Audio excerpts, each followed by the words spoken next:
Imagine it is early morning in ancient Rome. The sun is only just beginning to rise, spilling pale light across marble columns and weathered stones. The air is cool, still carrying the freshness of night, yet already filled with the faint hum of footsteps, merchants arranging stalls, and the quiet murmur of voices gathering in the distance.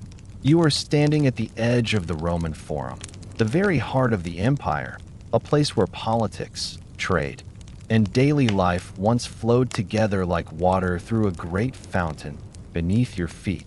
The stones are worn smooth by centuries of movement. Sandals, wagon wheels, the tread of armies returning from campaigns, all have passed this way. Each step you take now echoes faintly, a soft sound that joins countless others in the memory of this place. To your left, tall columns stretch into the sky, their tops glowing gold in the morning light. To your right, broad basilicas open like vast halls, once alive with traders, bankers, and scribes. Ahead, arches and monuments stand proudly, carved with stories of triumph and power, their details softened by time but not forgotten. The Forum is not only stone and marble, it is a living memory. Here, orators once lifted their voices, their words stirring crowds. Here, senators walked in long robes, discussing matters that shaped nations. Here, common citizens strolled, bartered, and laughed. Children darted between pillars, sellers called out the price of grain, and travelers arriving from distant lands marveled at the grand heart of Rome. To walk here was to stand at the center of a world that seemed unshakable. Tonight, together, we will wander these paths.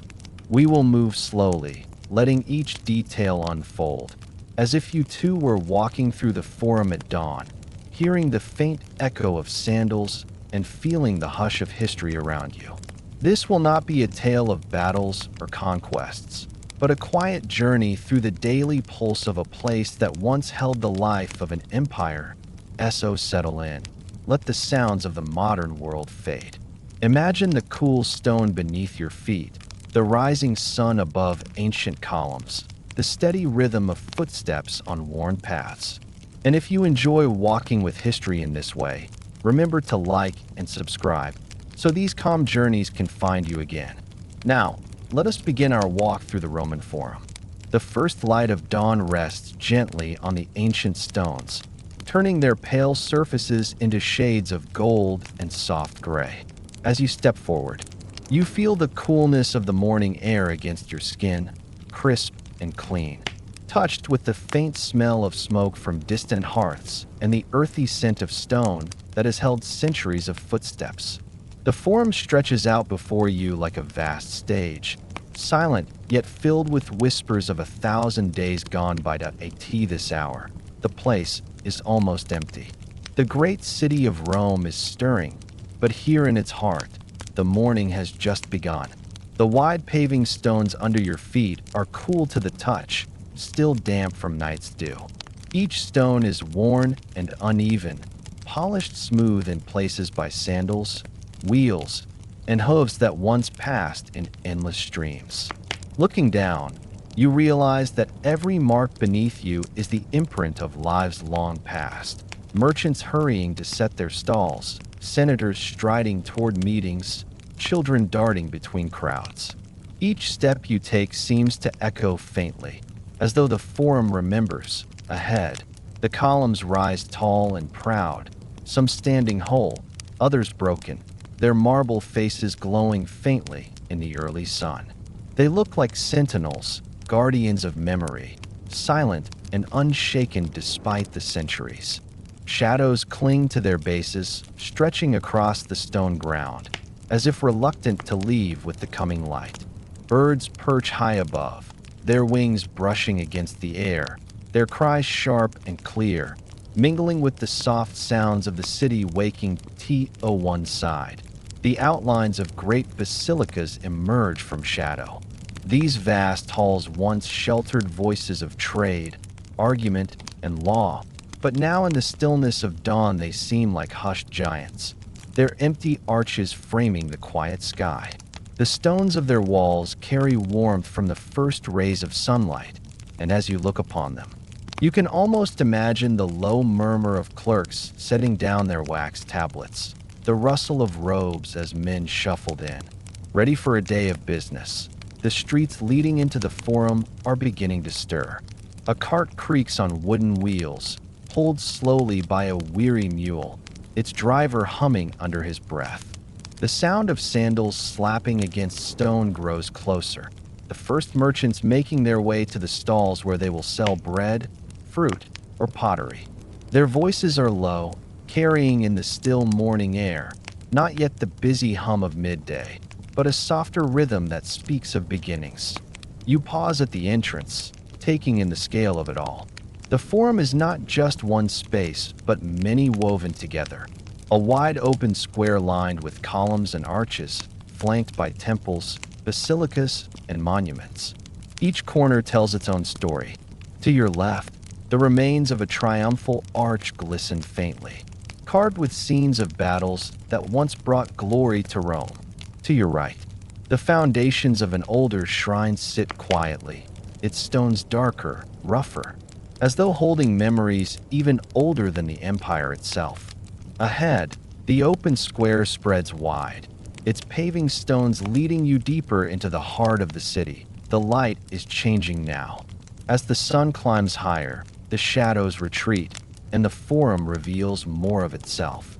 Details emerge, the worn edges of steps, the grooves in the stone from countless carts, the faded carvings etched into marble. These are not museum pieces, polished and protected. They are living fragments, scarred by time, but still standing, still speaking. The forum feels less like a ruin and more like a witness. A place that has seen everything, triumph and despair, power and decline, yet continues to endure in silence, standing there. You cannot help but feel the presence of those who walked before you. Their voices seem to linger in the air, faint echoes carried by the morning breeze. Perhaps it is imagination, or perhaps it is the weight of history pressing gently against your senses. Either way, the forum does not feel empty. It feels alive, filled with the memory of countless mornings just like this one, when Rome awoke and its people gathered here. You take a step forward, the sound of your footfall joining the chorus of imagined echoes. This is the first glimpse of the Roman Forum at dawn, not just stones and ruins, but a place where the past and present meet. A place where silence carries the weight of centuries, and where every column, every paving stone, every shadow seems to whisper, "You are walking where Rome once lived." When you first step into the forum and let your eyes wander across its vastness, it is easy to be drawn upward, to the columns that pierce the sky, to the arches that frame the horizon, to the distant outlines of temples and basilicas. But to truly understand this place, to feel its pulse and its history, you must look downward, toward the stones beneath your feet. For these stones were more than the ground you walk upon. They were Rome's arteries, its living veins, the paths upon which the city's life flowed for centuries. To walk here is not only to see ruins, but to place your own step upon the same stones where millions once passed. The paving of the forum is uneven, patched together over centuries, yet it speaks with a voice stronger than marble statues. Some of the stones are enormous slabs, dark and weathered, their surfaces grooved with deep ruts carved by the wheels of countless carts. Others are smaller, smoother, repaired and replaced as time demanded. The colors shift from gray to brown, from pale white limestone to darker basalt, each piece a fragment of a larger story. At first glance, they may seem ordinary, mere rock laid together. But pause long enough, and you begin to see them differently. These stones are not still. They hum quietly with memory. Imagine the centuries of footsteps pressed into them. Sandaled feet of Roman citizens hurrying to markets at dawn. Heavy boots of legionaries returning from long campaigns, their armor clinking softly, their shadows falling long across the square. The measured steps of senators in flowing robes, voices low as they prepared for debates that would shape the empire. Children's quick footsteps, darting playfully among the crowd. Laughter ringing out before being swallowed by the hum of the forum. Foreign traders with strange accents, their heavy shoes carrying the dust of distant lands. All of them pressed into these same stones, their weight leaving marks not only in grooves, but in the very atmosphere of the place. The Roman genius for roads is well known. Yet standing here, you feel it more intimately. These were not just pathways to carry soldiers across empires. They were the threads of daily life. They bound together the people of Rome as surely as they bound together the provinces of the empire. Every exchange of goods, every conversation, every decision, large or small, began with the act of walking upon these stones. In their silence now, they hold the echoes of voices that once filled the air. Walk slowly, and you notice how uneven the surface is. Your foot shifts slightly, as though reminding you that these are not modern pavements, smooth and perfect. They are scarred with time. Some stones sink slightly lower than others, worn down by centuries of pressure. Small cracks run across their surfaces, sprouting tiny plants that cling stubbornly to life. In places, the lines of the paving seem crooked, patched where repairs were made long ago. Yet this very imperfection tells a story. It shows the resilience of a place that was never static, but always alive, always adapting. The edges of the forum, narrow paths diverge, leading toward arches, steps, and side streets. These smaller passages once carried people into and out of the square like tributaries feeding a river. Imagine the morning rush as hundreds poured into the forum, each with their own purpose. A woman carrying baskets of bread, a scribe hurrying with scrolls tucked under his arm, a farmer leading a mule laden with produce. Their feet beat steadily against the stones, a rhythm that grew louder and louder until the forum itself seemed to pulse with energy. Even the carts left their stories here. The deep grooves in the paving stones are more than accidents of wear. They are the scars of wheels that rolled endlessly, carrying grain, wine, pottery, and goods from every corner of the empire. Each groove is a reminder of Rome's vast reach, of its dependence on trade and movement. Stand still long enough, and you can almost hear the creak of wood, the snort of animals, the sharp calls of drivers urging their beasts forward.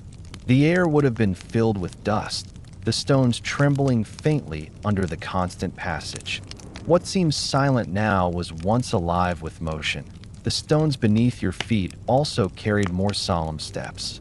Processions moved across them, triumphal parades celebrating victories, solemn escorts bearing the dead, official delegations making their way to the Senate. In those moments, the stones were stages upon which history played out. Imagine a line of soldiers in shining armor, marching in perfect rhythm, the ground vibrating with their steps.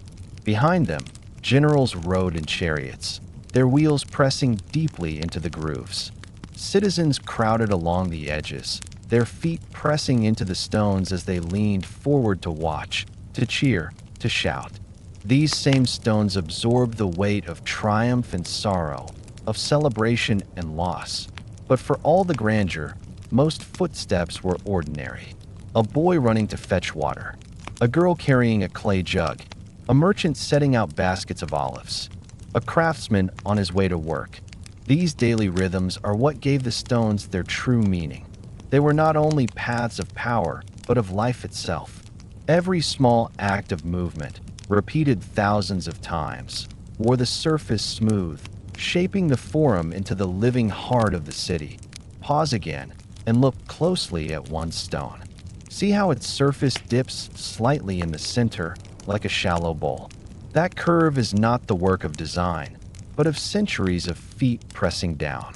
It is the mark of countless lives lived, of time itself etched into the ground. Place your foot there, and you are standing exactly where someone else once stood, perhaps 2,000 years ago. Perhaps a baker waiting for the market to open, or a senator pausing before making a speech, or a child chasing after a parent. The connection is quiet but profound. The stones bridge centuries, turning the act of walking into an act of remembrance. As the morning grows brighter, the forum begins to stir more fully. Merchants set up their stalls, spreading cloths over wooden tables, laying out baskets of goods. The scrape of wood against stone fills the air. The first customers arrive, their footsteps brisk, their voices lively. A group of men gather near a rostrum, their sandals tapping softly as they lean close to discuss. The air begins to fill with a low hum, the sound of hundreds of lives moving, speaking, working. The stones beneath it all carry this weight silently, absorbing each sound, each step, holding it within themselves. Even the animals left their mark. Dogs padded across the forum, their claws scratching faintly on the surface. Mules and horses clopped steadily, their hooves ringing against stone, leaving tiny chips and cracks that remain even now. Birds hopped along the ground, searching for scraps. Life in all its forms passed here, and the stones held them all, indifferent yet enduring to eye in the quiet of the present. When you stand here with only the sound of the breeze and the distant hum of modern Rome, it is easy to think of the forum as still, but the stones beneath your feet remind you otherwise. They are restless with memory, alive with the countless lives that pressed against them. To walk here is to walk not only through space, but through time, to let your own footsteps join a chorus that has been singing for 2 millennia. As you continue across the forum, each step becomes a meditation. The rhythm of your walking echoes faintly, reminding you that history is not only grand statues and towering columns, but also the ground itself, the humble stones that bore the weight of daily life. They are the truest witnesses, the most enduring storytellers. And in their silence, they whisper, "Look closely, walk slowly, listen carefully, for we remember everything." When you lift your eyes from the worn paving stones of the forum and let your gaze travel upward, the temples come into view, towering structures that dominate the skyline of the square, their columns glowing in the shifting light of day. To the people of ancient Rome, these buildings were not simply places set aside for ceremony. They were landmarks of identity, statements of grandeur, and markers of power. Even now, in ruins, their outlines capture attention immediately, for their scale and form speak of a time when architecture was meant not only to serve, but to impress, to overwhelm, to remind all who walked here that they stood in the center of a mighty world. The temples rise on platforms, their steps broad and worn, their facades lined with rows of marble columns. Some are fluted, carved with vertical lines that catch the morning sun, while others are smooth, their surfaces gleaming. The capitals, the crowns of the columns, carry intricate details, some simple and plain, others lavish with acanthus leaves curling outward in delicate patterns. Above them, triangular pediments once displayed carvings of scenes and symbols, figures in high relief standing out against the stone. Time has softened their edges, but if you pause and look closely, you can still see faint outlines. Horses, shields, flowing robes. Strong faces frozen in silent watch, approaching the first temple. The steps stretch before you like a stage. They are wide, shallow, and polished by centuries of use. Each step feels heavy with memory, worn in the middle where feet passed most often, the edges still sharp where fewer people trod. Imagine the movement here, officials in long robes climbing slowly, their sandals brushing the stone. Groups of citizens gathered at the base, talking, waiting, leaning against the walls. Children sitting on the steps, their laughter echoing faintly against the columns. Though the temple was meant as a place of reverence, it also became a gathering point, a backdrop for the endless drama of daily life. From the steps, the height of the structure becomes even more impressive. The columns loom above, rising like stone trees, their tops lost against the sky. Place your hand against one and you feel the coolness of marble, the faint ridges of fluting, the tiny chips and scratches left by centuries of touch. Each column tells its own story, of masons who carved it, of workers who hauled it into place, of countless people who brushed past it day after day. These are not abstract relics. They are the physical remains of labor, sweat, and human determination.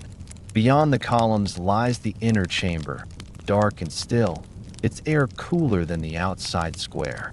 Though time has emptied it of much of its decoration, the space retains a solemn weight. The walls, once painted in bright colors or lined with precious marble, now stand bare and silent, but their height and proportion still inspire awe. The chamber feels both intimate and immense, a place where whispers seem loud and footsteps echo against stone. Even without its former treasures, the emptiness itself holds power. A reminder that grandeur can exist not only in what is present, but also in what lingers after centuries of absence. Step outside again, and let your gaze sweep across the forum. More temples line the edges, each with its own style, its own presence. Some are larger, designed to dominate, their facades stretching wide across the square. Others are smaller, tucked into corners, their scale more modest but no less graceful. Together, they form a ring around the forum, their columns rising like a forest of stone, framing the open space within. From any point in the square, the temples are visible, their outlines drawing the eye upward, their forms reminding you of the order and stability that Rome sought to project. But the temples were not silent even in their grandeur. They were part of the daily life of the forum. Merchants set their stalls nearby, knowing that people gathered here would bring business. Orators used the broad steps as platforms, raising their voices to speak to crowds below. Citizens paused in their shadows to rest, to talk, to watch the movement of others. The temples may have stood as monuments, but their presence shaped the rhythm of ordinary days. They were landmarks not only of stone but of memory, places where meetings were arranged, where news was shared, where lives intersected. The scale of construction itself is worth pausing to imagine. Each block of marble, each carved column, had to be transported, lifted, and set into place with astonishing precision. Workers labored for months, even years, carving details, polishing surfaces, raising scaffolding. Tools rang against stone, voices called out instructions, ropes creaked as heavy blocks were lifted into the air. To stand before the completed temple was to see not only a building, but the culmination of endless human effort. It was a monument to endurance as much as to grandeur, and yet, time has done its work. Many of the temples now stand only as fragments, a row of columns here, a crumbling wall there, the outline of foundations traced into the ground. At first glance, it may seem a loss, but in truth, this very ruin carries its own kind of power. To see the fragments is to see the passage of centuries, the way stone weathers but does not vanish, the way memory clings even when details fade. The silence of these ruins is not emptiness but a deeper kind of presence, a whisper that endures even when voices are gone. Close your eyes for a moment and imagine the forum at its height. The temples gleam with fresh paint and polished marble. Their pediments shine with color. Their statues look alive in the morning sun. Crowds gather on the steps. Voices fill the air. The square hums with energy. Then open your eyes again and see the ruins as they are now. Quiet, broken, softened by time. And in that contrast, feel the weight of history. The stones may have lost their brightness, but they have not lost their meaning. They remain, steady and patient, reminders of all that came before that night. When the forum grew quiet, the temples must have looked different still. Torches flickered against their columns, casting tall shadows across the paving stones. The square would have been hushed, save for the occasional sound of footsteps or voices carried on the breeze. The temples stood in that darkness like guardians, their outlines sharp against the night sky. Even now, if you imagine yourself here after sunset, the ruins still carry that feeling. Tall silhouettes standing silent, their strength undimmed by centuries. The grandeur of the temples lies not only in their height or their beauty, but in their endurance. They have seen the rise and fall of Rome, the passing of empires, the footsteps of millions.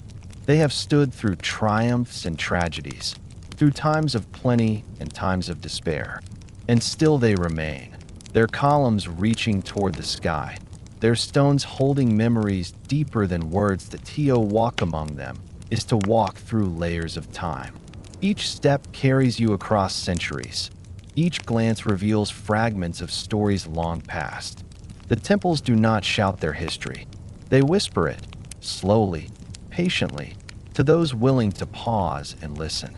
In their silence, they invite reflection, reminding us that grandeur is not always in noise or spectacle, but in presence, in endurance, in the quiet dignity of stone that stands long after voices have faded.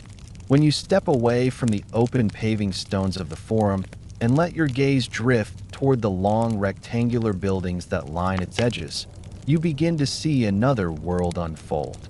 These are the Basilici, vast halls with wide roofs supported by rows of tall columns, their interiors shaded, cool, and alive with activity.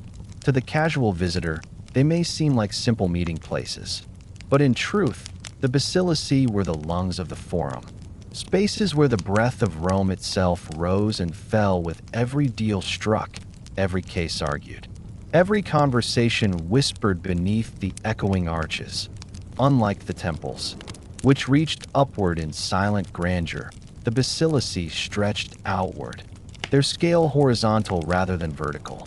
They were open on the sides, often framed with long colonnades that welcomed streams of people in and out. Their roofs stretched wide, creating shelter from the hot Roman sun or from sudden rain showers that swept across the city. Inside, the halls were vast and flexible. The sound of footsteps echoed across the stone floors. Voices rose and blended into a low hum. The smell of oil lamps and damp stone lingered in the air. These were spaces of movement, of noise, of daily life unfolding with steady rhythm. Imagine stepping inside one on a busy morning. The first thing that strikes you is the change in sound. Outside, the Forum is open, its noises carried away by the breeze. But within the basilica, sound gathers and multiplies, bouncing from column to column, rising toward the high roof, then spilling back downward in a mixture of words, laughter, and calls. The murmur is constant, broken only by sudden shouts, a merchant advertising his goods, a clerk calling for order, or the rhythmic ring of a hammer striking a coin.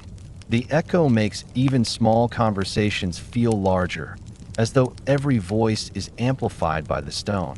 The floors are made of smooth stone slabs, polished by countless feet. In some places, colored tiles form patterns, geometric shapes, or simple borders, a touch of beauty among the practical surfaces. The columns, tall and evenly spaced, stretch in rows that seem endless, their tops supporting arches or beams of wood. Between them, the space is divided into smaller sections, stalls for merchants, benches for scribes, open areas where crowds can gather. Light filters in from high windows or from the open colonnades at the edges, falling in long shafts that illuminate dust drifting in the air. This is where Rome did much of its talking and dealing. Traders set up stalls, displaying goods brought from distant provinces, fabrics dyed in rich colors, spices carried in small sacks, fine pottery painted with intricate patterns, metalwork gleaming in the light. Customers move from stall to stall, fingering cloth, weighing coins, haggling in low voices. The rhythm of trade is steady, an outstretched hand, an exchange of goods, the clink of bronze or silver coins. For many, the basilica is a marketplace as much as a meeting hall, a place where wealth changes hands with every passing hour. Yet commerce is only part of what happens here. The basilica is also a place of justice. At one end of the hall, a raised platform might be set aside for magistrates or judges, their benches arranged beneath decorative panels or painted ceilings. Here, cases are heard, disputes settled, laws announced. The crowd gathers, leaning against columns or sitting on steps, their murmurs falling silent as voices rise in authority. Advocates step forward, their words carrying across the hall, gestures sharp, faces earnest. The accused stands nearby, shifting nervously, eyes darting across the crowd. Decisions are made not in private chambers, but in public halls, where all may hear. The basilica is thus not only a place of trade, but of order, where Rome's laws are given shape in daily life. Between commerce and justice lies conversation, the endless chatter of citizens that fills every corner. Men gather in clusters, their voices overlapping as they debate politics, discuss business, or share news. Some speak earnestly of the city's future, their brows furrowed, their hands slicing through the air to emphasize each point. Others laugh, their gestures broad, their words filled with gossip or humor. Clerks scribble notes on wax tablets, their styluses scratching softly. Messengers hurry through the crowd, carrying words from one man to another. Deals are struck with a handshake, arguments rise and fall, friendships are strengthened or broken in the space of a few words. The basilica hums with the sound of human connection, the quiet heartbeat of a city that never rests. Children, too, wander these halls. They follow their parents, tugging at sleeves, eyes wide at the bustle. Some play games with pebbles in quiet corners, their laughter mingling with the deeper voices around them. Vendors call out to them, offering small sweets or toys, coins exchanged quickly between grown hands.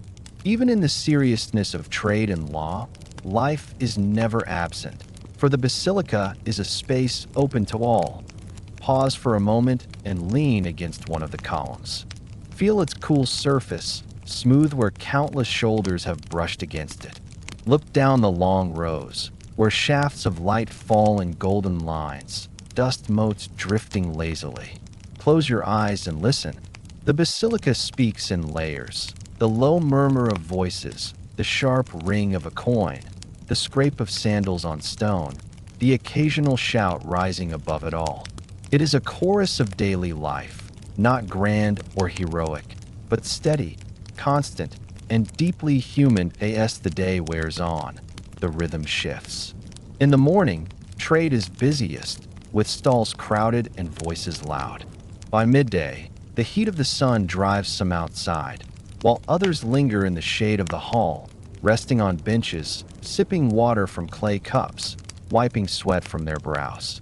In the afternoon, legal matters take more space, magistrates settling disputes as the crowd thins. The echoing murmur grows quieter, though never still, for there is always someone here, always a voice to be heard, always a deal to be made. By evening, the basilica empties slowly. Merchants pack their goods into baskets and chests, voices fading as stalls are dismantled. The last coins clink as they are tucked away, the last disputes are settled with nods or reluctant agreements. Dust settles on the floors, and the air grows cooler as the sun dips low. The columns cast long shadows across the hall, and footsteps echo more clearly in the emptying space. The basilica exhales, its hum falling silent for the night, ready to breathe again with the dawn. Even in ruin, the basilici of the Forum carry this memory. Their walls may be broken, their roofs fallen, their floors covered in fragments, yet the shape of the halls remains. Stand among the surviving columns, and you can still imagine the scale. Walk across the cracked stone floors, and you can still hear the echoes of voices if you listen closely enough. The basilici remind us that Rome was not built on grandeur alone, but on the constant rhythm of daily life, of trade, of law, of conversation. To wander here today is to walk through silence filled with invisible chatter, The stones beneath your feet remember the countless sandals that scuffed against them. The air around the columns holds the faintest memory of voices once raised in laughter, in debate, in the simple business of living. Though centuries have passed, the basilica still hums softly with the memory of Rome's pulse. And as you leave, stepping once more into the open square of the Forum, you carry with you the sense that these halls were more than buildings. They were stages upon which the daily drama of Rome unfolded, places where power was exercised not only in grand decisions, but in small exchanges. Their silent grandeur remains not because of their ruins alone, but because of the lives that once filled them, the merchants, the magistrates, the children, the countless citizens who made the Forum the beating heart of Rome. The Roman Forum was not only the political and ceremonial heart of Rome, it was also one of its busiest markets. To walk into the Forum on a bustling day was to step into a living river of sound, movement, and color. The temples stood tall in silent grandeur. The basilica echoed with debates and transactions. But in between, filling every open space, the market stretched out like an endless tapestry of stalls, baskets, voices, and footsteps. From the first light of dawn, merchants began to arrive. Some came from within the city, leading carts piled high with produce gathered from gardens on the city's edge. Others traveled from farther away, their goods carried by donkeys or mules, the animals' hooves clopping against the paving stones. Foreign traders, too, appeared, their clothes marked by distant styles, their accents strange to Roman ears, their goods curious and exotic. By sunrise, the Forum had transformed from a quiet square of marble and stone into a humming hive of commerce, its air filled with the scent of fruit, bread, oil, and spices. The layout of the market was not uniform, but every merchant knew where he belonged. Bakers gathered near one another, their stalls piled with loaves still warm from morning ovens. The smell of fresh bread filled the air, drawing early customers who reached eagerly for round loaves or flat cakes. Grain sellers occupied their own corners, their baskets brimming with wheat, barley, and millet, measured out by the scoop into clay jars or sacks. Buyers ran their fingers through the grain, testing its weight, its dryness, its quality, before agreeing on a price.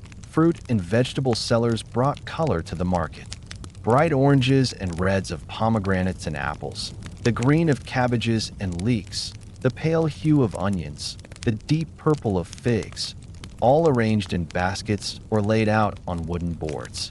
Their stalls looked like small gardens transplanted into the heart of the city, and their voices rose above the crowd, calling out the freshness of their produce. Sweet figs, fresh grapes, the best you will find today. Their words rang out rhythmically, repeated again and again, until they became part of the very hum of the Forum. Olive oil sellers displayed their wares in clay amphorae, the tops sealed with wax, the sides stamped with marks of origin. Customers tasted a drop on the tip of a finger, rolling it between tongue and palate, nodding when the quality pleased them. Fishmongers, meanwhile, arrived from the river or nearby ports, their baskets heavy with the morning's catch. The smell of fish spread quickly, mingling with the sharper scent of herbs laid beside them: dill, parsley, coriander. Housewives leaned close, examining the eyes and scales, pressing coins into the fishmongers' hands, wrapping their purchases in leaves or cloth. But it was not only food that filled the Forum. Potters carried stacks of plates, bowls, and jars, their clay surfaces painted with simple patterns. Metalworkers brought knives, tools, and household items, their iron edges catching the morning light.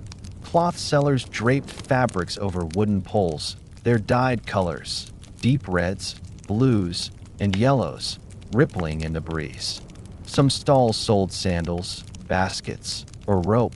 Others offered perfumes in small glass jars, their scents drifting lightly through the heavier air of fish and bread. Each stall was a small world of its own, and together they formed a mosaic of life. The buyers came in steady streams. Housewives with baskets on their arms, their children tugging at their sides. Slaves sent on errands, clutching lists written on wax tablets, haggling carefully with the coins given to them. Wealthier citizens strolling slowly, their tunics clean and bright, servants carrying their purchases behind them. Travelers drawn to the forum not only for trade, but for the spectacle itself, their eyes wide at the abundance. The crowd thickened as the morning grew, until the air itself seemed to vibrate with the hum of voices, the shuffle of sandals, the clink of coins. Haggling was part of the rhythm. Prices were never fixed.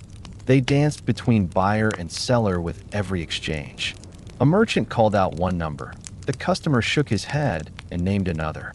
Voices rose and fell, hands gestured, faces tightened or relaxed. Sometimes the seller won, sometimes the buyer. Often both walked away satisfied. The exchange was more than business. It was performance, ritual, a daily drama played out in countless acts across the forum. The sounds of the market blended into a constant chorus. Sellers shouting their wares, buyers arguing over prices, children laughing, animals braying, carts creaking, coins ringing against stone.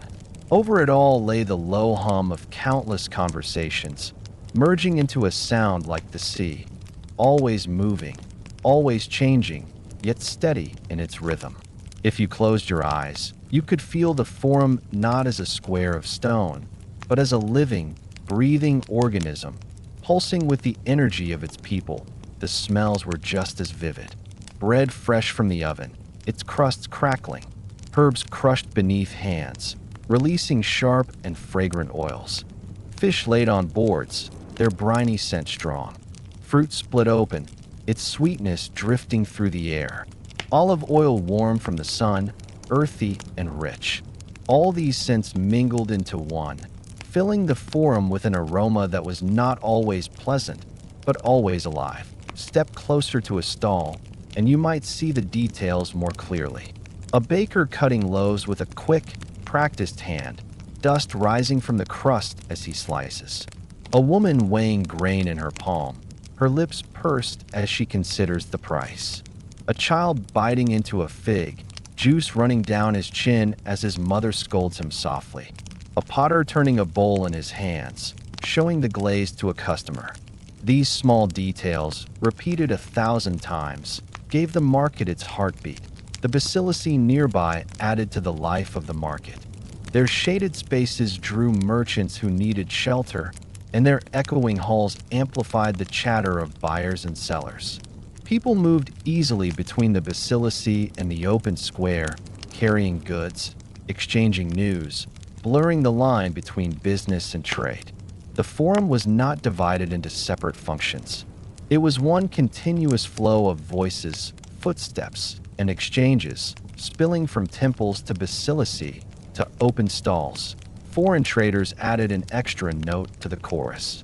Their accents marked them as outsiders, their goods as curiosities. Spices from the east, glass from Egypt, wool from the north.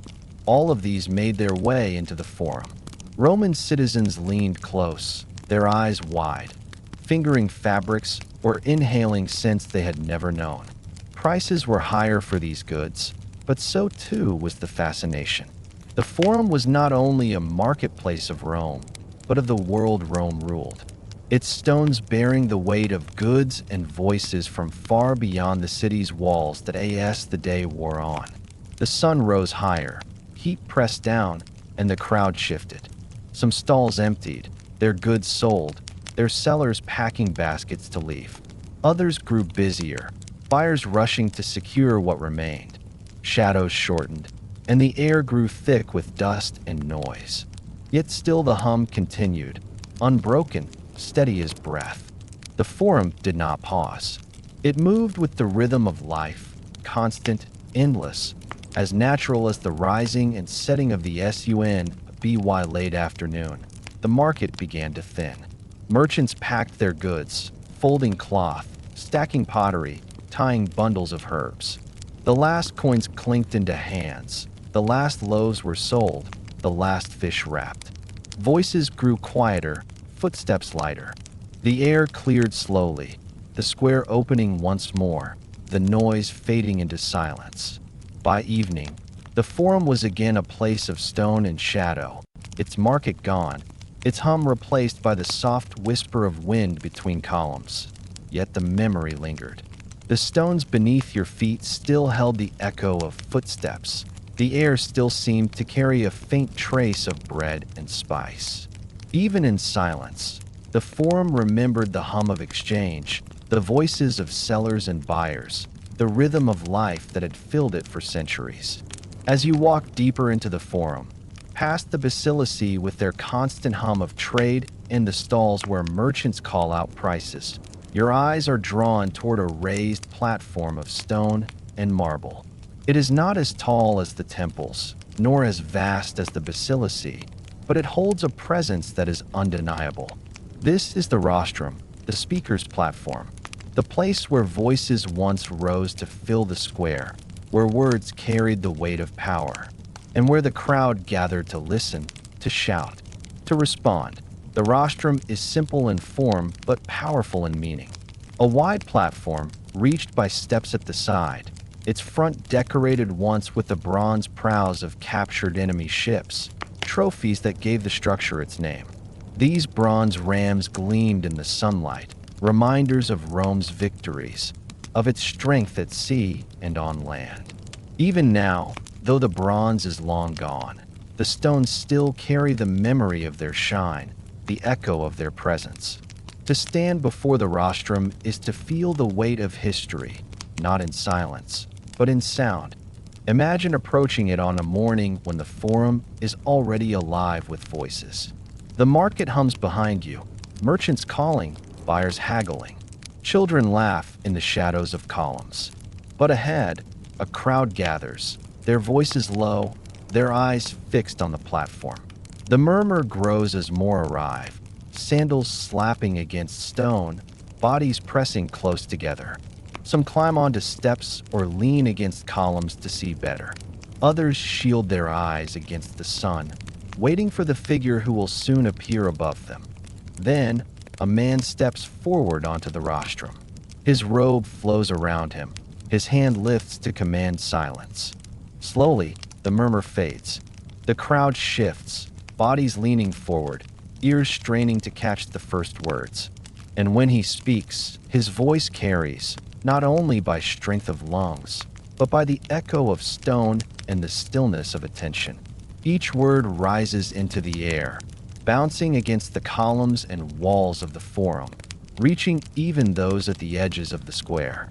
The rostrum is not merely a platform. It is an amplifier, a stage, a place where the human voice becomes the center of the world. The topics vary, for the rostrum has heard everything. Speeches of celebration, announcing victories and triumphs. Speeches of warning, urging citizens to vigilance. Speeches of grief, mourning the passing of leaders or soldiers. Speeches of persuasion, seeking votes, support, approval. And speeches of anger, voices rising sharply, echoing across the square, stirring the crowd into shouts of agreement or defiance. The forum itself seemed to breathe with these words, its stones absorbing them, its air vibrating with their power. Stand at the base of the rostrum and look upward. Imagine the faces of those who once stood here, stern, determined, their hands slicing the air to emphasize points. They speak not only with words, but with bodies, a step forward to command attention, a pause to let silence sink in, a raised arm to call for unity. The crowd responds in kind, with nods, with murmurs, with bursts of applause or cries of dissent. The rostrum is not a place of one voice alone, but of many, woven together in the shared act of listening and responding. Climb the steps in your mind and place yourself upon the platform. From here, the forum spreads wide before you. The temples rise on the edges, their columns gleaming. The basilicity stretch long, their shadows deep. The market fills the square, its stalls bright with goods, its air thick with scents. And in the center, the crowd presses close, their faces lifted toward you, their eyes fixed, their ears waiting. It is a view unlike any other, not of buildings or monuments, but of people, of the city itself gathered into one place, one moment.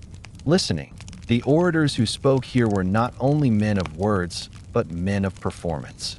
They understood the power of rhythm, of pause, of gesture. A speech was not simply spoken.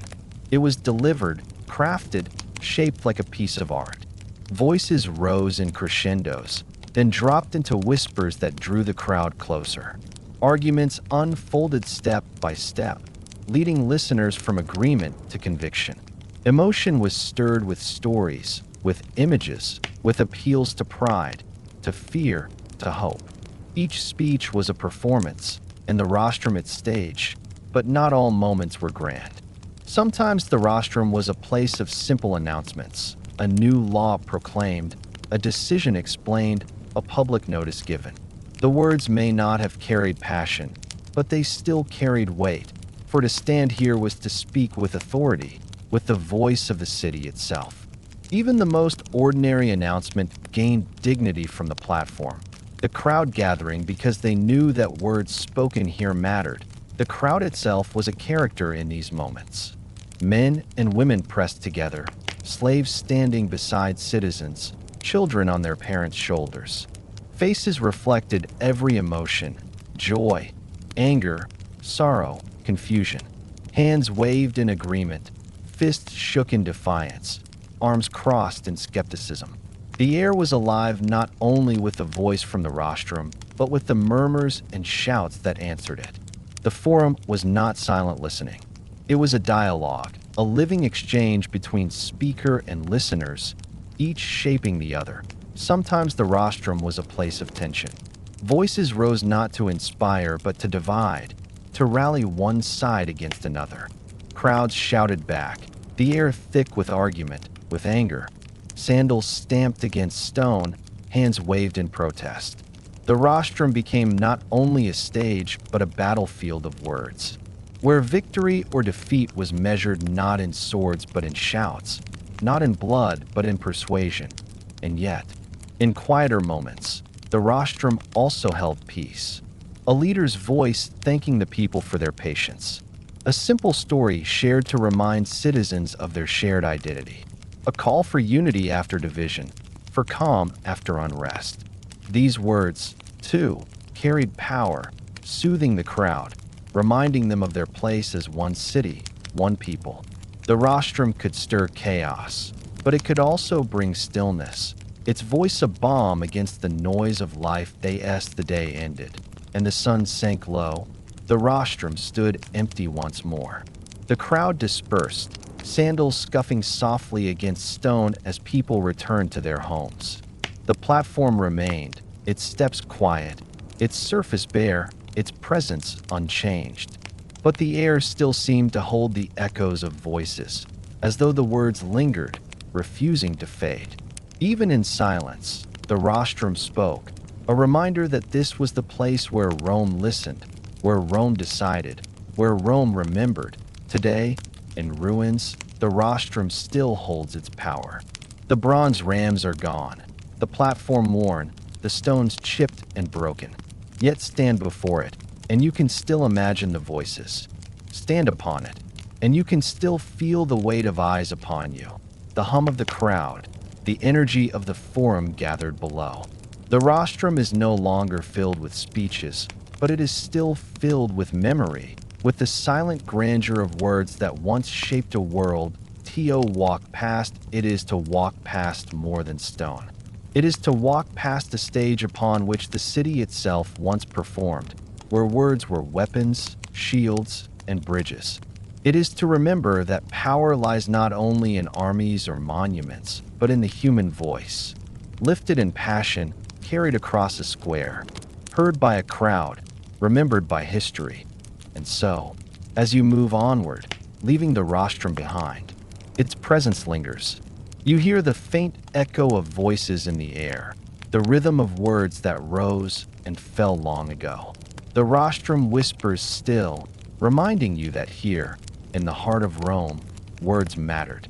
And in their echoes, they still do. When you wander through the Roman Forum, it is not only the paving stones or the towering temples that capture your attention.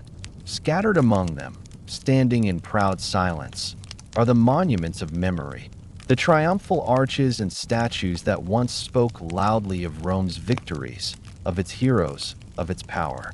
Though many are broken now, their outlines softened by time, they still hold an undeniable presence.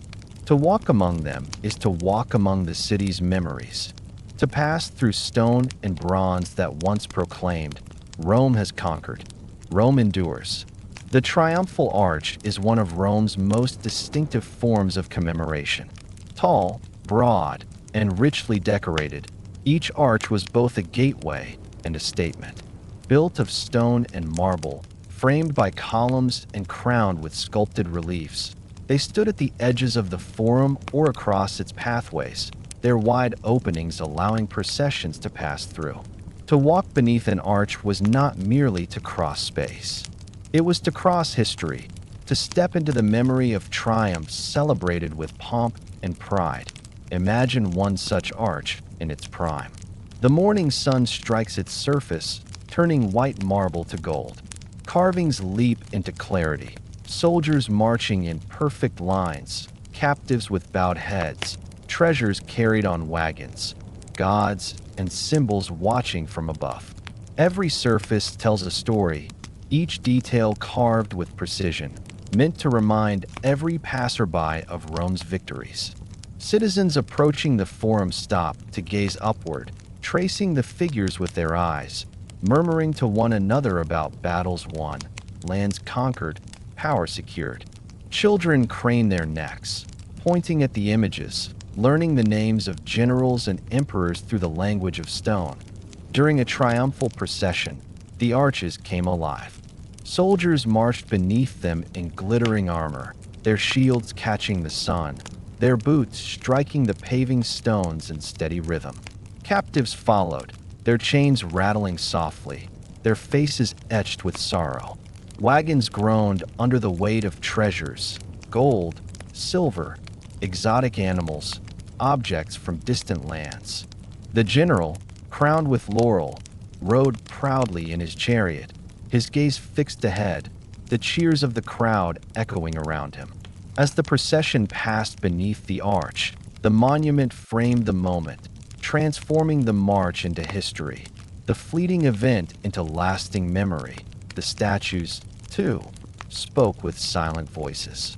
Some stood upon pedestals, bronze or marble figures raised high above the crowd. They depicted generals, senators, emperors, men whose names once filled the forum with power. Others stood at ground level, lifelike and immediate, their faces stern, their robes carved with flowing detail. Horses reared in stone, riders sat tall, their expressions frozen in confidence. Each statue was both art and statement. This man mattered. This life shaped Rome. This memory endures. Walk slowly among them, and you begin to notice the details. The folds of a cloak, carved so carefully that the stone seems soft. The curl of hair, the furrow of a brow, the strength of a hand resting on a sword or scroll. Bronze figures gleam in the sun, their surfaces polished by time and touch. Marble figures stand pale against the sky, their edges softened but their presence still commanding. Each detail was chosen, each feature meant to inspire, to remind, to teach. But the arches and statues were not only for the great. They were for the people. Every passerby saw them, walked beneath them, lived among them. They were not hidden in palaces or villas, but placed in the forum, in the heart of the city, where every citizen could see Rome's strength made visible. They reminded the people of victories won on distant fields, of leaders who stood tall, of the empire that stretched beyond the horizon. In their silence, they spoke to all, weaving memory into daily life. Pause for a moment at the base of an arch. Look upward. Imagine the sun pouring through its opening, casting long shadows across the paving stones. Feel the coolness of its shade, the weight of its stone pressing down not in burden, but in presence. The carvings above you seem to move as the light shifts, details emerging and fading with each passing hour. Stand there long enough, and you can almost hear the echoes of cheers, the rumble of wheels, the ring of armor passing through. The arch does not move, but it holds movement within it, a frozen frame of triumph. Step closer to a statue and study its face. The eyes are blank, for ancient statues did not always carve pupils, yet they seem to look past you, into the distance. The lips are firm, the jaw strong, the posture upright. Even in ruin, the figure radiates strength. Place your hand against the pedestal, feel the roughness of stone. Imagine the countless others who have stood here, gazing upward, feeling the same mixture of awe and familiarity. For the statues were part of the forum's life, as ordinary as they were extraordinary. Children played in their shadows, merchants set stalls beside them, orators gestured toward them in speeches. They were not remote. They were companions of daily life. Time, of course, has changed them. Many statues are gone, melted down or toppled. Many arches stand broken, their carvings weathered, their crowns fallen. Yet in their fragments, they still hold power. A single column of an arch still rises proudly, its surface marked by wind and rain. A headless statue still carries the weight of presence, its robes flowing, its posture unshaken. In ruins, they remind us not only of Rome's grandeur, but of its passage, its endurance, its ability to speak across centuries even in silence. Close your eyes and imagine the forum filled with these monuments in their prime. Dozens of statues lining the square, each with gleaming bronze or polished marble. Arches at the entrances, their carvings crisp, their surfaces bright. The crowd moving among them, pointing, talking, remembering. The air filled with voices not only of sellers and buyers, but of memory itself, spoken in stone. Then open your eyes to the present, where only a few remain, scattered, broken, yet still powerful. And in that contrast, you feel the depth of history, the rise, the glory, the fall, the endurance. The triumphs remembered in these arches and statues were not only military. They were also triumphs of endurance, of identity, of the city's ability to hold itself together through centuries. Each monument, no matter how specific its story, became part of a larger chorus. Rome is strong. Rome remembers. Rome continues. And in their silence today, they still whisper those words, not in arrogance, but in endurance, in the quiet dignity of stone that refuses to vanish. To walk among them is to walk among voices. Not loud, not boastful, but steady, patient, enduring. The arches frame your steps. The statues watch as you pass. The stones beneath hold your weight, as they once held the weight of triumphal processions. Together, they weave a story of power not shouted but remembered, not fleeting but lasting. And as you leave this part of the forum, stepping once more into the open square, you carry with you the sense that Rome's memory was not written only in words or scrolls, but in stone and bronze, in arches and statues that stood in silence yet spoke forever. When you imagine the Roman Forum, it is easy to think of temples gleaming in the sunlight, of triumphal arches towering proudly, of basilicae humming with debate and trade. But the Forum was never only stone and marble. Its true life came from the people who filled it, the thousands of ordinary footsteps that echoed daily across its paving. To walk here in ancient times was not only to see monuments, but to be surrounded by the pulse of humanity, children running, workers laboring, travelers arriving, all of them weaving their lives into the fabric of the city. The day begins early. Before the sun has fully risen, workers are already moving into the forum. You hear the scrape of wooden carts on stone as they are pulled into position, the bray of donkeys heavy with loads, the voices of men calling out to one another as they set down baskets and tools. The air is still cool, but the city is awake. Fires smolder in distant ovens, sending faint curls of smoke into the sky. Vendors unpack their goods with practiced hands, arranging fruits in neat piles, setting loaves of bread onto boards, polishing bronze vessels until they catch the morning light. Children appear soon after. Some follow their mothers, clutching hems of tunics, eyes wide as they take in the bustle. Others run ahead, weaving through the legs of adults, laughter ringing out like birdsong. They chase one another across the stones, their sandals slapping softly, their voices echoing between columns. For them, the Forum is not only a marketplace or a civic center. It is a playground, a place of wonder. They stare at statues towering above them, point at carved figures on arches, mimic the gestures of orators who climb the rostra. In their play, they are both audience and participant in the life of the city. The workers carry the weight of the Forum on their shoulders. Bakers arrive with baskets of bread, still warm, their crusts golden and fragrant. Potters lay out rows of clay bowls and jars, each one slightly different, their surfaces smooth from careful hands. Metal workers display knives, tools, lamps, their iron gleaming faintly. Farmers bring produce from fields beyond the city, cabbages, onions, leeks, grapes. They unload heavy sacks, wipe sweat from brows, arrange goods with a mixture of pride and urgency. The Forum depends on them, for without their labor, the square would be empty, silent.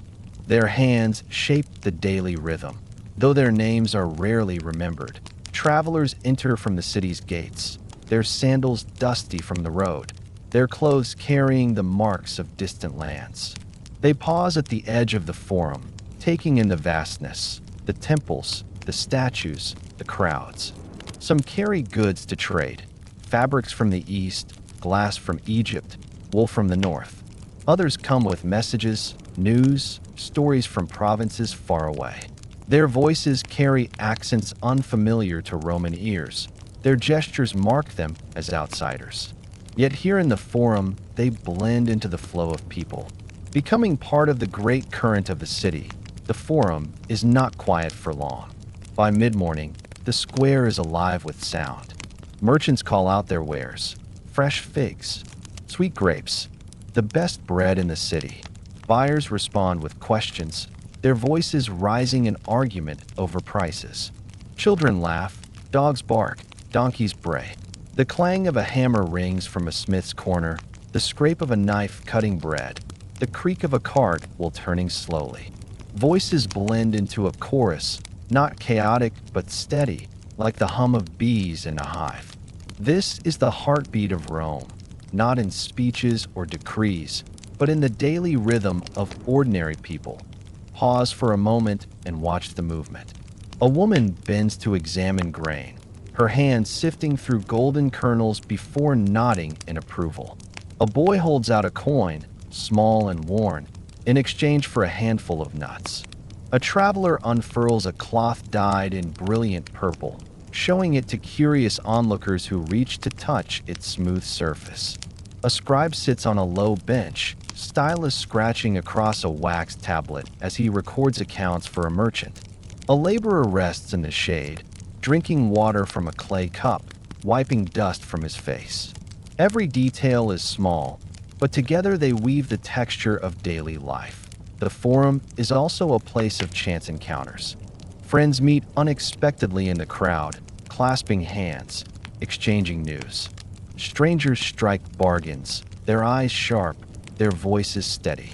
Rumors spread quickly, whispered from one ear to another, growing louder with each retelling.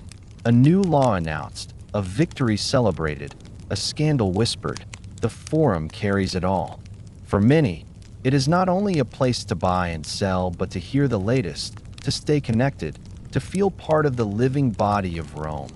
Children, again, bring their own energy. They play games with pebbles, drawing lines on the dusty stones, laughing when one wins. They climb steps, daring each other to reach higher, until a parent calls them down sharply. They chase one another in circles, their voices mingling with the deeper hum of adults. Some help with work, carrying small baskets, fetching water, holding goods, their hands eager, their faces serious.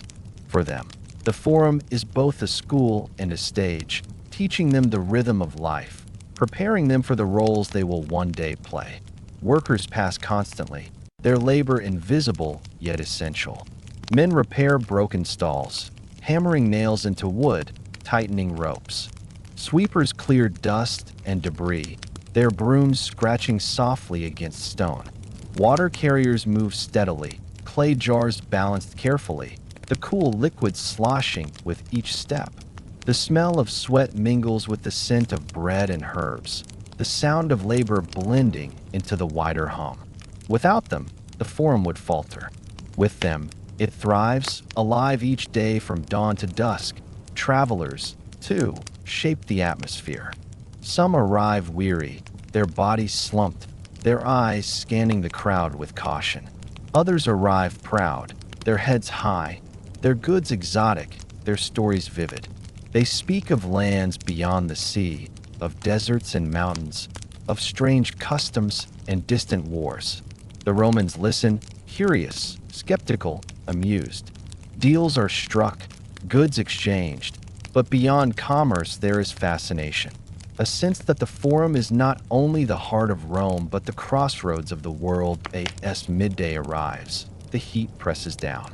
Shadows shrink beneath columns, the air grows heavy. People move more slowly, seeking shade beneath porticos or inside basilici. Vendors fan themselves with cloth, wiping sweat from brows. Children grow restless, their laughter fading into tired whines. Workers pause, sitting on steps, chewing bread, sipping water. The forum does not fall silent, but its hum softens, like a hive at rest in the heat of the day. Then, as afternoon cools, the rhythm quickens again. More buyers arrive, more deals are struck, more voices rise. The crowd thickens once more, the square buzzing with energy. Orators climb the rostra, their voices carrying over the murmur, drawing listeners who pause in their errands. A burst of applause rises, followed by murmurs of dissent.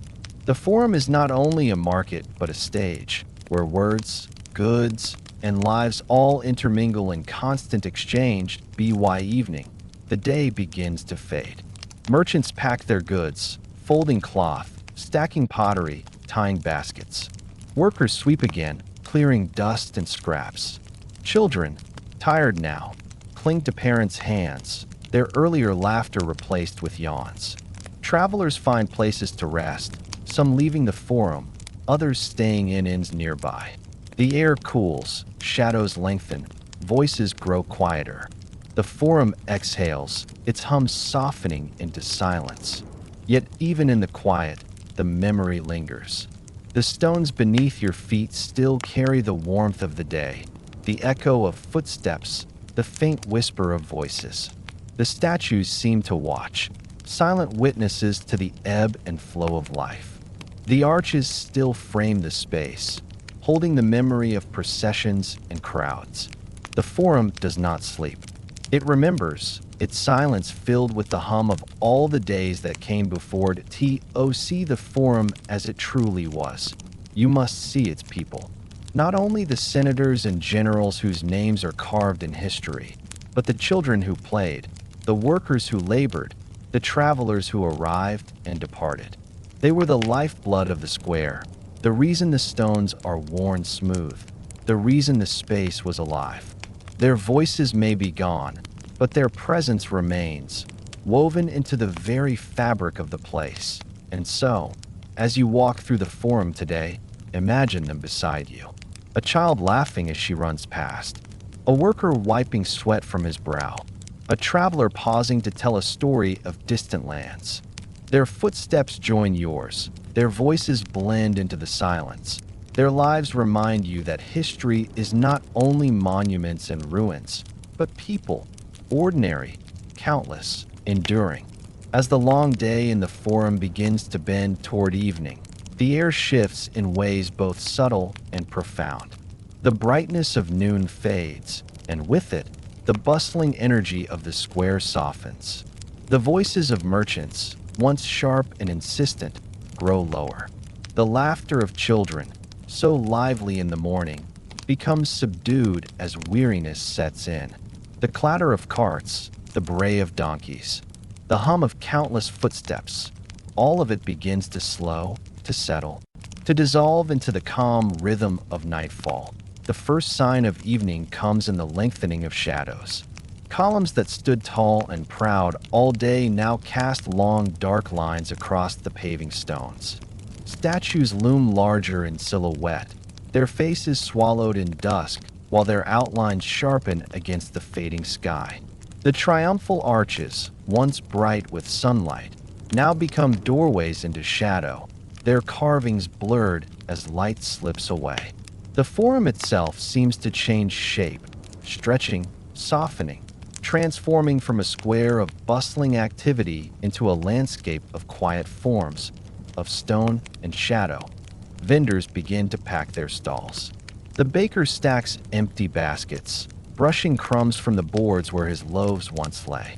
The potter wraps leftover bowls and jars in cloth, tying them carefully with rope before loading them into a cart. The fruit seller gathers bruised figs and grapes, muttering softly, while his children chase after rolling apples that escape across the stones. The fishmonger washes his stall with a bucket of water, the scent of the days catch mingling with the dampness of stone. Each movement is slower now, less hurried, the urgency of the day replaced by the weariness of evening. The workers move with the practiced rhythm of routine. Stalls are dismantled, carts creak as goods are loaded, ropes strain as bundles are tied down. Voices call out, softer now, as neighbors exchange farewells or promises to meet again in the morning. A woman waves to another across the square. A man claps his friend on the shoulder. Children tug at sleeves, eager to go home. The air fills with the sound of departure, not the loud clamor of trade, but the softer murmur of conclusion as the sun dips lower. The color of the Forum changes. Stones that gleamed pale in daylight now glow with warm tones of amber and rose. The marble of temples reflects the fading light, their columns glowing briefly as if lit from within before sinking into shadow. Dust rises gently from the ground as feet shuffle toward the exits, catching the last rays of sunlight and turning them into golden haze. Above, the sky shifts from blue to violet, the first stars appearing faintly, their presence quiet but steady. Fires begin to appear. Small braziers are lit near stalls that linger, their flames flickering orange against the deepening dusk. Lamps are hung in basilicae, their light glowing through high windows, casting faint patterns against stone walls.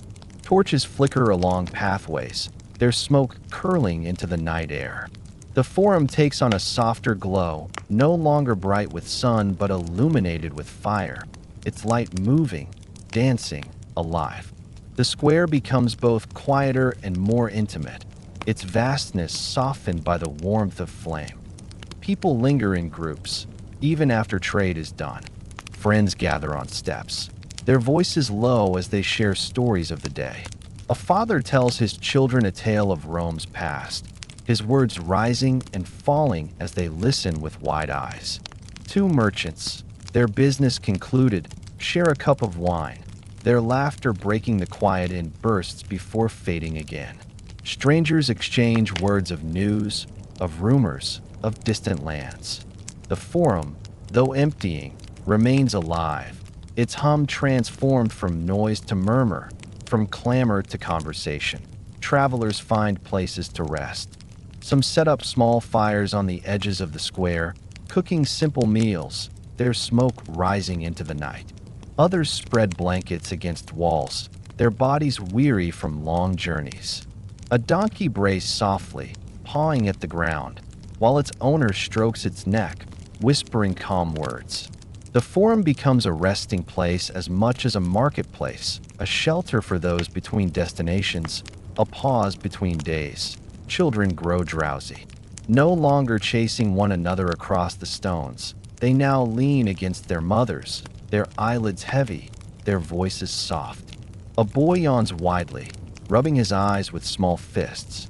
A girl curls into her father's lap, her breathing slowing as he strokes her hair. Their laughter has faded, replaced by the gentle rhythm of sleep. Parents lift them, carrying them homeward, their small sandals dangling loosely, their heads resting on shoulders. The sounds of labor fade too. The hammer of the smith falls silent, his tools packed away.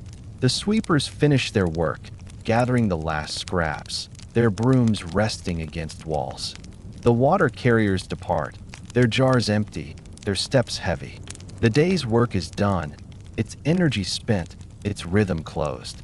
The Forum exhales, its breath soft, its body resting as full darkness falls.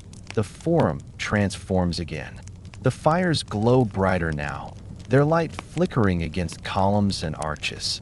Shadows dance across statues, making them seem alive, their forms moving in the wavering light. The paving stones gleam faintly, reflecting fire and moonlight, their worn surfaces glistening with a quiet sheen. The air grows cooler, carrying the scent of smoke, of damp stone, of distant flowers opening in the night.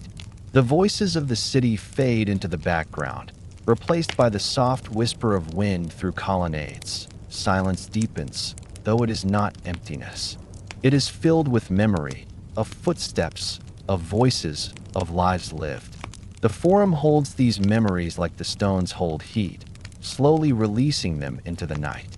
Stand still, and you can almost hear them, the laughter of children, the calls of merchants, the rhythm of sandals, all fading into the distance but still present in the air. The statues and arches loom larger in the firelight, their details lost but their forms sharp.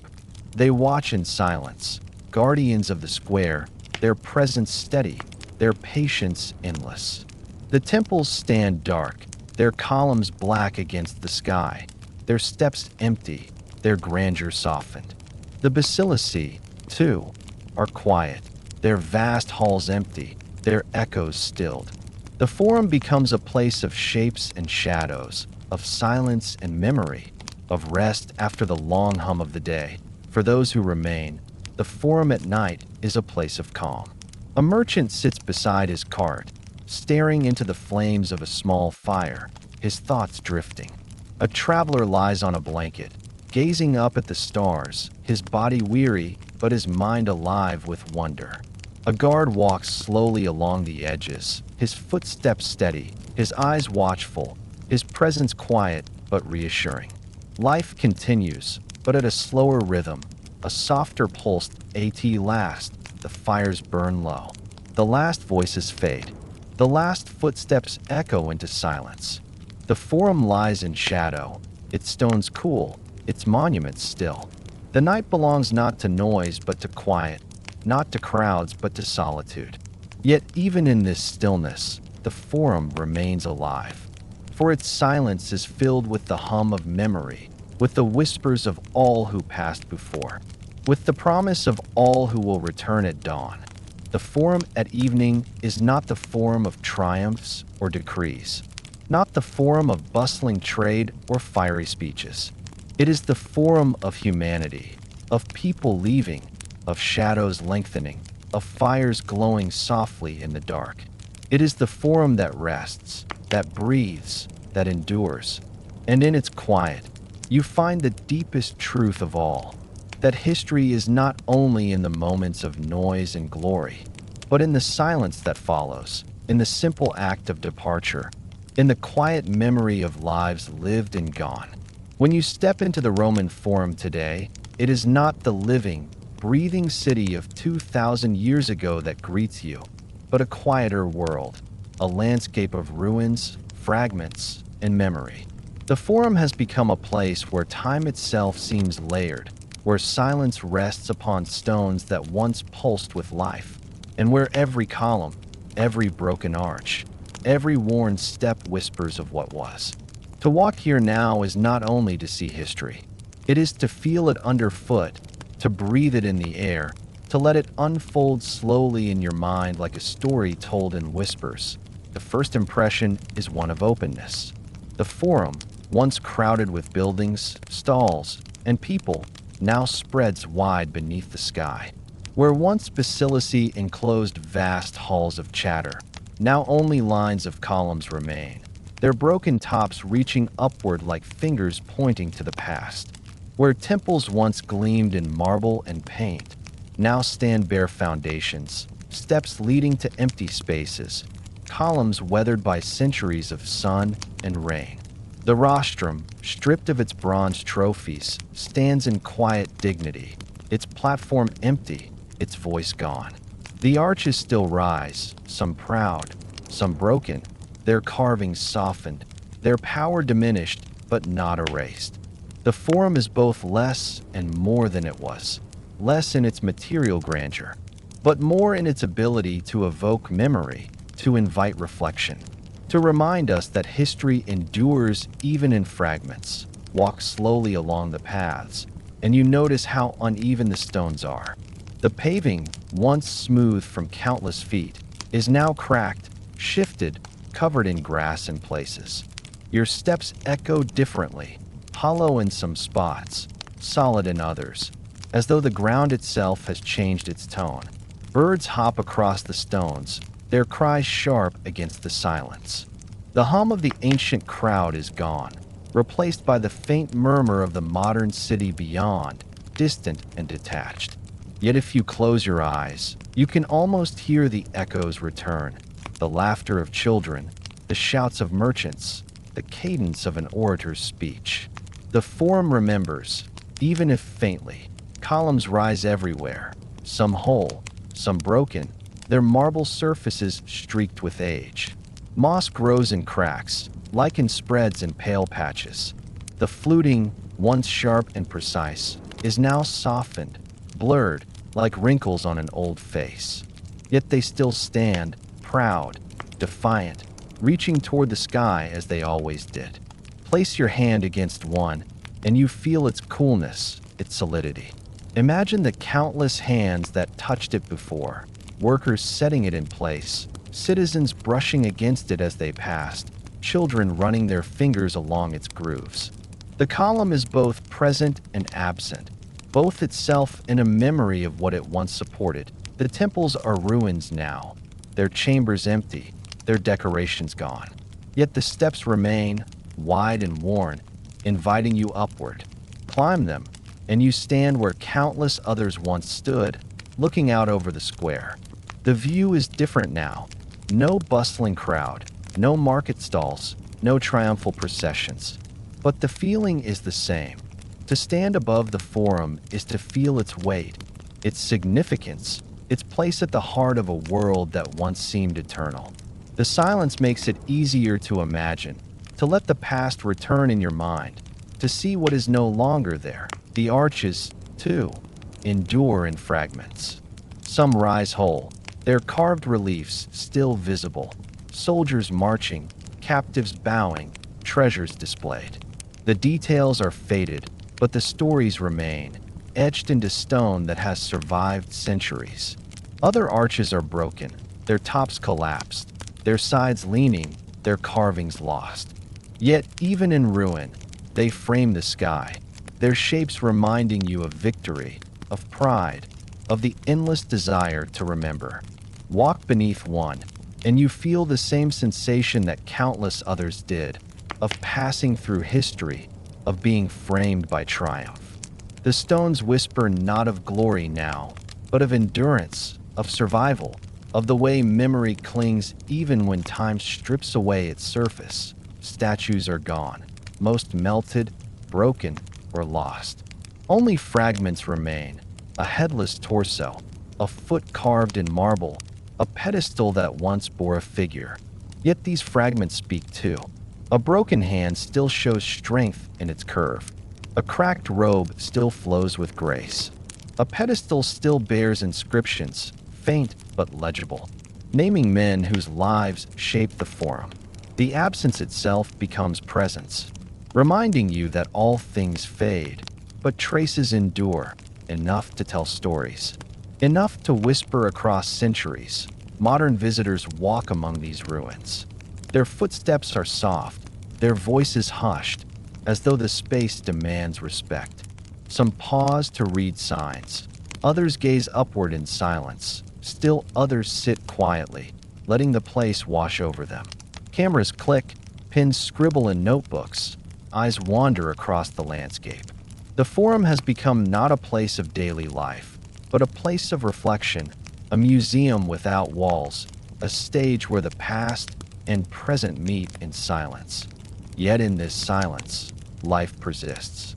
Grass grows between stones, flowers bloom in corners, birds nest in broken walls. The Forum breathes differently now, its hum replaced by the rhythms of nature. The wind moves through arches, the rain washes over columns, the sun warms marble surfaces, the moon casts shadows across empty steps. Time continues, but the Forum remains, adapting, enduring, whispering that to walk here today is to walk not only through ruins, but through memory. Every stone holds a story, every broken column a voice. The Forum does not shout anymore. It whispers. It asks you to listen closely, to slow your steps, to let imagination fill the spaces where walls once stood, where voices once rang. It invites you to see not only what is gone, but what remains. Endurance, presence, the quiet dignity of stone that refuses to vanish at night. The Forum is even more powerful. Lamps glow softly along paths, casting light against broken columns, making them seem taller, more solemn. Shadows stretch across paving stones, long and dark, reminding you of countless evenings long past. The air is cool, the silence deeper, the whispers stronger. You stand among ruins, but you do not feel alone. The stones themselves seem alive, companions in the night, holding the memory of all who came before. And in this moment, you understand the truth. The Forum endures not only in what it shows, but in what it makes you feel. It endures in the quiet awe of those who walk here today, in the way it stirs imagination, in the way it whispers across centuries. The grandeur is gone, the noise is gone, the life is gone, and yet it remains steady, patient, eternal. The Roman Forum as it stands today is not a ruin in despair. It is a ruin in dignity, a reminder that all things pass, but memory remains. Its stones whisper still, carrying voices of children, of workers, of travelers, of orators, of merchants, of emperors. They whisper not loudly, but gently, asking only that you pause, listen, and remember. And so, as you take your final steps across its uneven paving, leaving the Forum behind, you carry with you not only the image of broken columns and arches, but the sound of whispers, the sound of history speaking softly, steadily, reminding you that the past is never truly gone. It endures, always, in the stones that still whisper. And so, our slow walk through the Roman Forum comes to an end. We began in the quiet of dawn, when the first light touched the stones and shadows stretched long across the square. We listened to the echo of countless footsteps pressed into the paving, felt the presence of the temples rising in silent grandeur, and stepped into the basilica where voices once carried in endless waves of trade, law, and conversation. That we paused at the rostra, where words became power, where the human voice could move a crowd as surely as an army moved across distant fields. We passed beneath arches carved with triumphs, gazed upward at statues that once gleamed with bronze and marble, and lingered among fragments that still held strength even in their brokenness. We watched as the market filled the Forum with its hum, sellers calling out, buyers haggling, children laughing, and we walked slowly into the evening. When the fires glowed, the shadows lengthened, and the city exhaled in quiet departure at last. We stood among the ruins as they remain today, listening not to shouts or speeches, but to whispers, the whispers of stones that have endured centuries, carrying the memory of all who came before. The forum is no longer alive with the bustle of daily life, but it still breathes. It breathes in silence, in the way broken columns reach upward against the sky, in the way arches frame the horizon, in the way paving stones hold the imprint of footsteps long vanished. To walk here is to be reminded that history is not gone.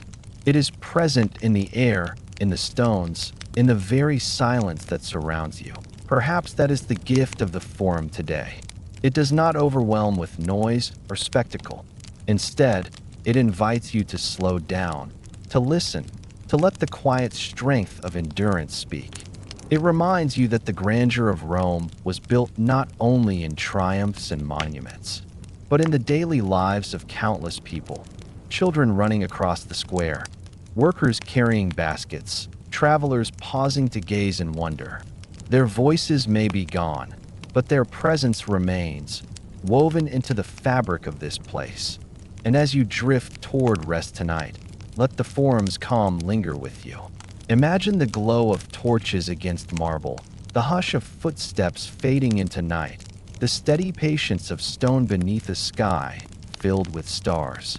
Let the silence carry you, steady and gentle, like the whisper of history itself. Thank you for walking this path through time. And if you found peace in this journey, remember to like and subscribe, so more of these quiet stories can find you again.